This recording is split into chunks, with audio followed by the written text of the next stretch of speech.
السلام علیکم دوستو، آج ہم آپ کو بتائیں گے ممانعت سود خوری۔ سود خوری کی ممانعت میں کافی آیتیں نازل ہوئی ہیں اور بہت سی احادیث بھی اس سلسلے میں وارد ہوئی ہیں۔ چنانچہ بخاری ابو داؤد کی حدیث ہے کہ حضور صلی اللہ علیہ وسلم نے جسم پر نقش کودنے والے اور نقش کودوانے والے، سود دینے والے اور سود لینے والے پر لعنت کی ہے، اور کتے کی قیمت لینے اور بدکاریوں سے منع فرمایا ہے، اور تصویر بنانے والوں پر لعنت فرمائی ہے۔ احمد ابو یعلا صحیح ابن خزیمہ اور صحیح ابن حبان نے حضرت ابن مسعود رضی اللہ تعالیٰ عنہ سے روایت کی۔ انہوں نے فرمایا، سود لینے والا، سود دینے والا، اس پر گواہ بننے والے، اس کی تحریر کرنے والے پر جب کہ اسے معلوم ہو کہ یہ تحریر سود کے لیے ہو رہی ہے، جسم پر پول کودنے والے، پول کودوانے والے، جو اپنی خوبصورتی کے لیے ایسے کرتا ہے، صدقہ سے انکار کرنے والا اور بدوی جو ہجرت کے بعد پھر مرتد ہوا، سب محمد صلی اللہ علیہ وسلم کی زبان مبارک سے ملعون قرار پائے ہیں۔ حکیم نے بسند صحیح روایت کی ہے، حضور صلی اللہ علیہ وسلم نے فرمایا کہ 4 شخص ایسے ہیں جن کے لیے اللہ تعالیٰ نے لازم کر دیا ہے کہ انہیں جنت میں داخل نہیں کرے گا، اور نہ ہی وہ اس کی نعمت سے لطف اندوز ہوں گے: شرابی، سود خور، ناحق یتیم کا مال کھانے والا اور والدین کا نافرمان۔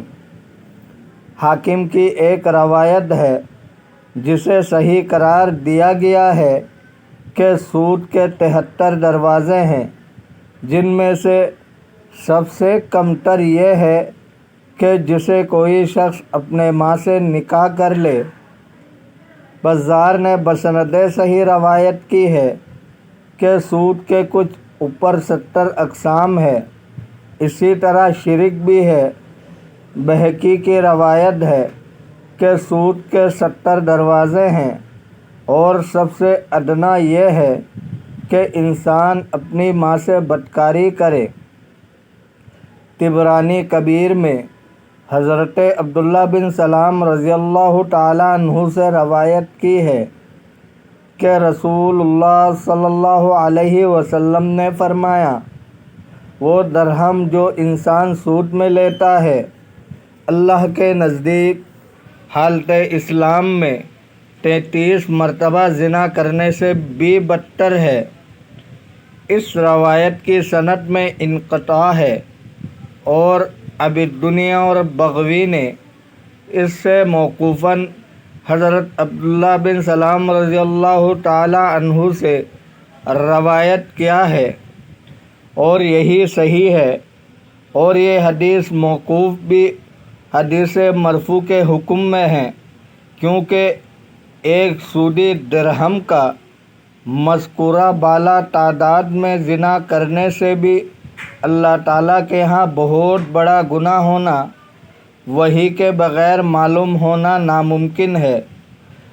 گویا کہ یہ حدیث حضور صلی اللہ علیہ وسلم سے سنی ہوگی۔ حضرت عبداللہ رضی اللہ تعالی عنہ کا کہنا ہے، سود کے 72 گناہ ہیں، اس کا سب سے ادنیٰ گناہ حالت اسلام میں کسی کا اپنی ماں سے زنا کرنے کی برابر ہے، اور ایک سودی درہم کچھ اوپر 30 مرتبہ زنا کرنے سے بدتر ہے۔ انہوں نے یہ بھی کہا کہ اللہ تعالیٰ قیامت کے دن ہر نیک اور بد کو کھڑے ہونے کی اجازت دے گا، مگر سود خور کڑا نہیں ہوگا، لیکن جیسے وہ شخص کڑا ہوتا ہے جیسے شیطان نے آصف سے باولا کر دیا ہو۔ دوستو، اگر آپ کو ویڈیو اچھی لگی ہے تو لائک کرے، شیئر کرے، چینل کو سبسکرائب کرے۔ اپنے بہت سارے خیال رکھیے گا۔ ملتے ہیں اگلے ویڈیو میں۔ اللہ حافظ۔